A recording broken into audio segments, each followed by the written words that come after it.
There's nothing worse than having burnout lube everywhere and no engine in the burnout car.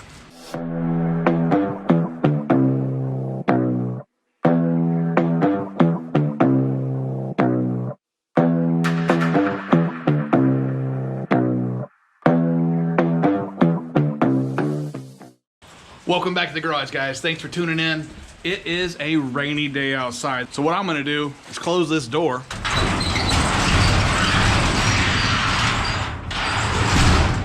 And pretend like it's sunny outside, and we're gonna get this other 460 taken apart so we can see how bad that bottom end damage really is.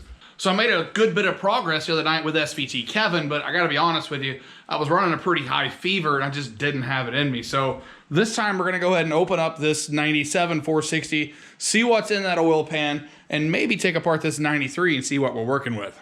So I've been out here in the garage this afternoon taking some bits and pieces off this engine. The only thing left to do now is pull this pan back and see what's going on. Oh, that kind of feels like I left bolts in it. Yeah, some jackass left bolts in it.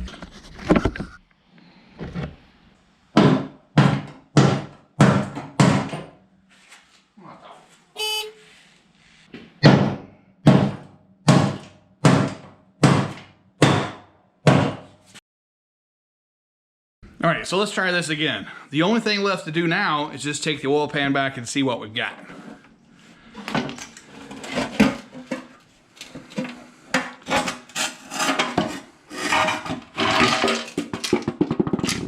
Man, it's definitely seen better days, but I can see now why the crankshaft wouldn't turn.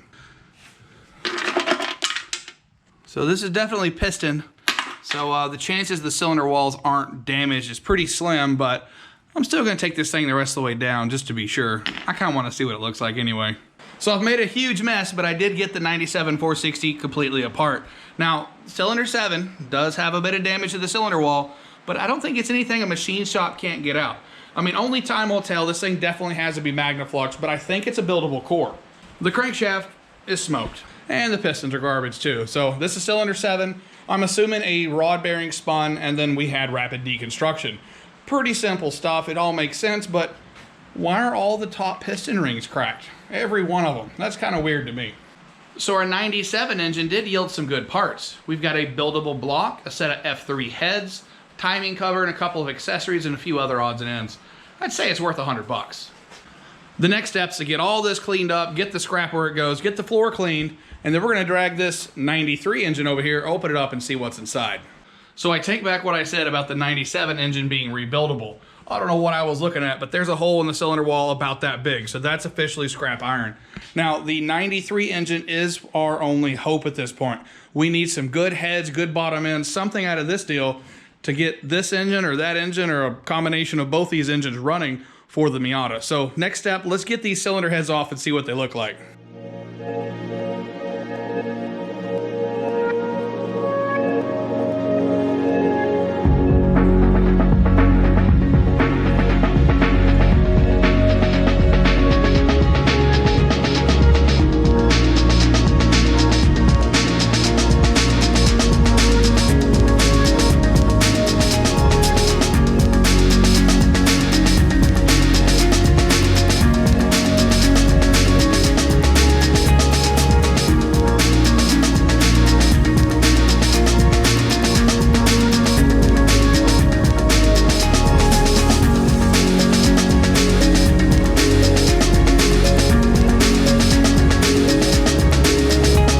We've got the cylinder heads off, and guys, I am sick of pulling 460 head bolts. Those of you that have done this before, you know these things build up a horrible amount of carbon in the casting of the head and make it impossible to get these bolts out. So I got a plan to go back together to eliminate that problem, but for now, I'm okay with the way these heads look. I mean, this side looks nice and uniform and just normal mileage. This side's got some weirdness going on and a bit of a squirrel's nest here in that cylinder, but I think it's a buildable set of heads. So what I'm gonna do now is try to clean one of them up and see what it looks like with all the crud off of it. So here's what our cylinder heads look like when we started, and here it is cleaned up a little bit. So what I've done is cleaned up the mating surface and these combustion chambers. This one here actually had an intake valve stuck open with a little bit of water intrusion. So it had some staining to the seat. I went ahead and used some lapping compound and lapped it thoroughly. It seems to be okay, at least good enough for what we're doing. So one thing I learned from my last budget build is I can't ignore these. These factory springs are old, tired, and just plain disgusting. So when I got online and ordered my new cam and lifter set from Comp Cams, I got the matching valve springs that are rated to handle that amount of lift and have the right spring pressure. Problem is they haven't got here yet. They're not supposed to get here till tomorrow. So let's fast forward to then and check the mailbox.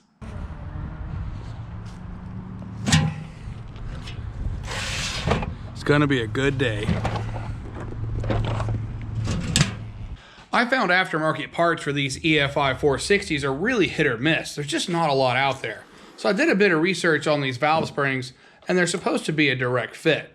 They look identical to the factory springs, other than the fact they're a little bit more robust, a few less rounds of overall spring, plus they got that inner bit in there.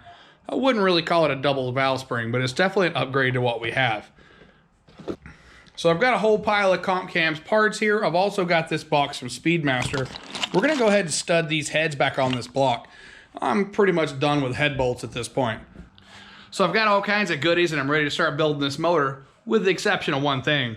I've got a broken exhaust manifold bolts and several of these things on both these cylinder heads. So it's gonna take me some time to get these things drilled out, re-tapped and ready to go.